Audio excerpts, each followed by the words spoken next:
Are y'all ready? We're talking about God who is seed. Last week we were talking about 4 ways that God decides to reveal himself. Last week we talked about through creation. And being through, let's pray. Father, I love you. I praise your name. I thank you for your grace and mercy. I thank you for this night, this chance to be in your house. Lord, to worship you, Lord, in the spirit and in truth. And I ask you right now, Lord, to minister to us and through us in a very powerful way.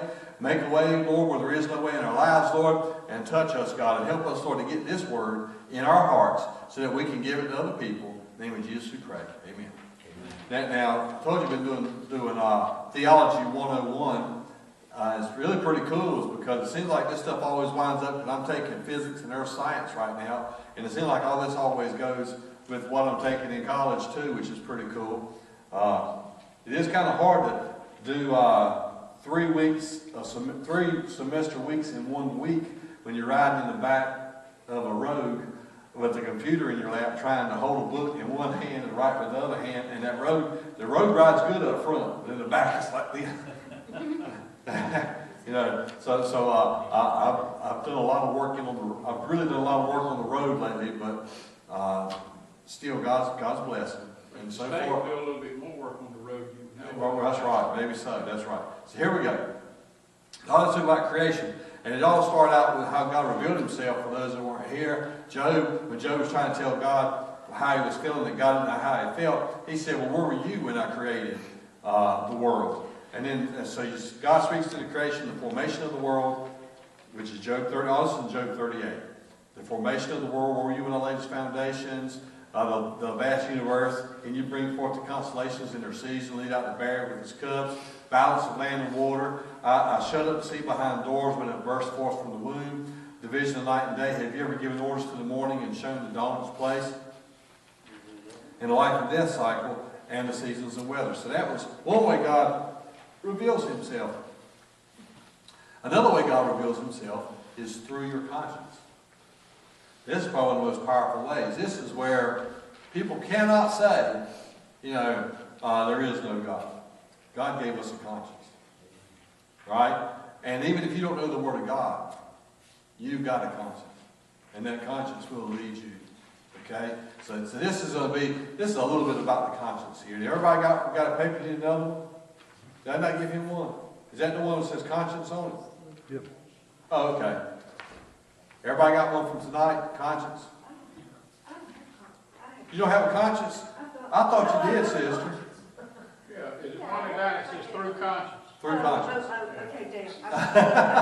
She's unconscious right now.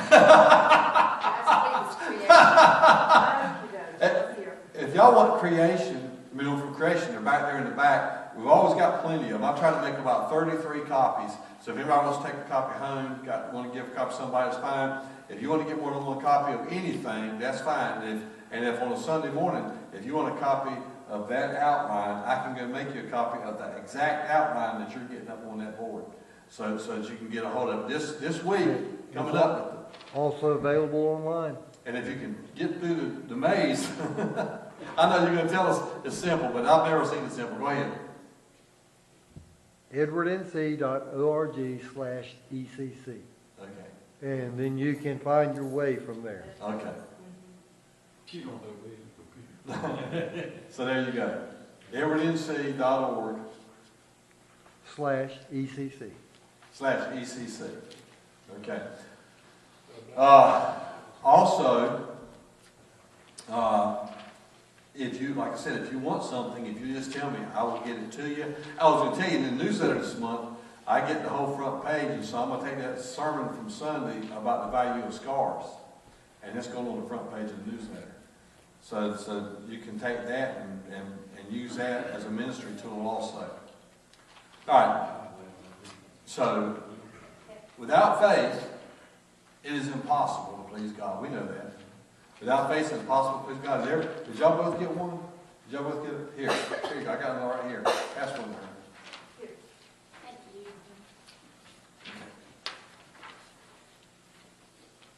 You got to believe in God. If you don't believe in it, then we're missing the boat anyway. We're just up here, I'm just running my mouth to hear my gums flap. Okay? If we don't believe in God. I believe there's a God. Even the staunchest atheists know that something happened for this to go on like this. Amen. So here we are. Reflect on the 4 ways which God reveals himself. If God is truly knowable, and he is, the question we need to ask is, how can we come to him? God revealed himself. God has revealed facts about himself, and his nature is in different ways so that we can know him and walk on his ways. The first was through creation. The second is through conscience. Everybody's got a conscience. I can, like the other night when me and Eddie said something, and I said, Eddie, if you don't mind, it got on my conscience bad, so I apologized to him. My service said, you don't hurt my feelings. I said, I'm going to be getting into it. Remember that? I'm going to be getting into it, the agnostic and the atheist. Yeah. And I got into it next week and explained. And he said, now I see what you were talking about. I said, yes, well, I want you to understand. But I still felt bad because I felt like I cut him off. And my conscience bothered me. You know. Now, if he was riding down the road and I cut him off, my conscience wouldn't bother me. I'm playing. There's a difference in riding the highway. I'm just being funny now, y'all. Okay, kind of. All right. 10,000 million. All right. So, the wrath of God being revealed from heaven against all the godliness and wickedness of men who suppress the truth by their wickedness, since what may be known about God is plain to them, because God hath made it plain to them. I like what the Bible says. The Bible says in Isaiah that the way is made so plain and so simple that a fool can enter in. And a fool in the Bible is somebody with an empty head. Okay? An empty-headed man can follow and get to heaven. An empty-headed man is made so plain. And so here it is, Romans 18:19. But God's angry displeasure erupts as acts of human mistrust and wrongdoing and lying accumulate as people try to put a shroud over truth. But the basic reality of God is plain and enough. Open your eyes. There it is. God's made it plain, and he made it plain in our, here it is, in the Greek it says he actually made it plain in our inner conscience. Okay? So, here it is. Why do people, now think about this, I want you to think hard about this. Why do people all over the world have some form of moral code that is amazingly similar? Why? You can go to Germany, you can go to France, you can go to Africa, unless you go to something like, I'm not talking about Nazis, the neo-Nazis, and I'm not talking about going to some far Aboriginal tribe that are headhunters. I'm not talking about the head. I'm talking about regular civilized people. They all have a similar moral code. Did you know that? No matter where, it's like the Bible. Wherever you cut the Bible, it bleeds red, because Jesus is mentioned all through the Bible. The same way, wherever you go in this world, there's going to be a moral code, a standard that people hold to. And some, even thieves and robbers, they still have their morals and their standards that they hold to.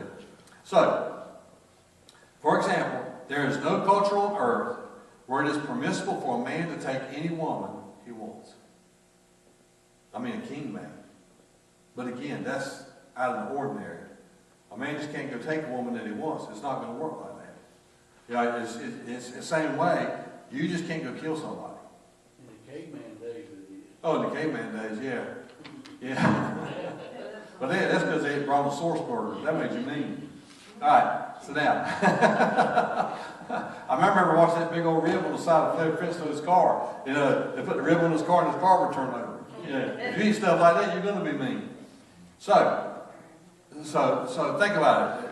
If you kill somebody, any place you go, in any kind of tribe, even the heathens and the heathen tribes, you kill a man, they will kill you for killing that man. If you rob, there's places they will cut your hand off. They have a lot stricter moral code than we have. And so if you look at these strict moral codes and it's embedded, that don't sound quite right, but you know what I mean. It is embedded in all of us, and it's innate in all of us, all right? The innate knowledge of right and wrong is our inner conscience. That's that inner witness. Y'all think about this. You want to underline that. The inner witness in us is the existence of God around us and in us. There's an inner witness. You know, have you ever thought about, you know what, have you ever been somewhere, or somebody would say something to you, it'd be cool if we could just, just knock this out and get over with and do whatever, even do a sorry job, and you go, no, I can't do that. No, I gotta do it right. Again, there's that witness of God in your spirit. Your spirit is the one that's talking to you, but it's God talking through your spirit to you. And so some people have a better conscience than others, and we'll talk about it. As a matter of fact, you can go ahead and look at it now. 2 Timothy 4:2 says that some people have their conscience seared with a hot iron. Okay? That's pretty tight. Seared.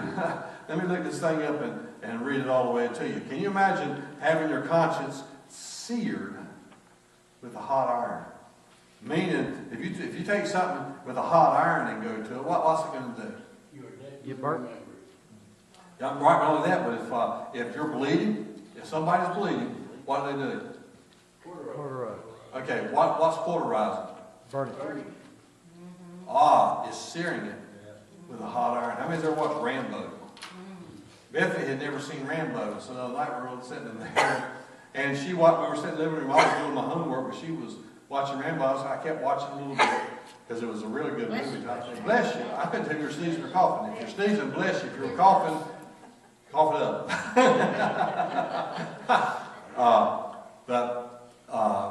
He'd get shot, and he would take it. He'd put the arrow was in his arm all the way through. And I don't remember which Rambo that was in. I think that was Rambo 2, because they had a whole Rambo marathon going on. But he cut a little gully in the arrow and poured gunpowder in it. And then he took it and he lit the gunpowder and he poured the arrow all the way through.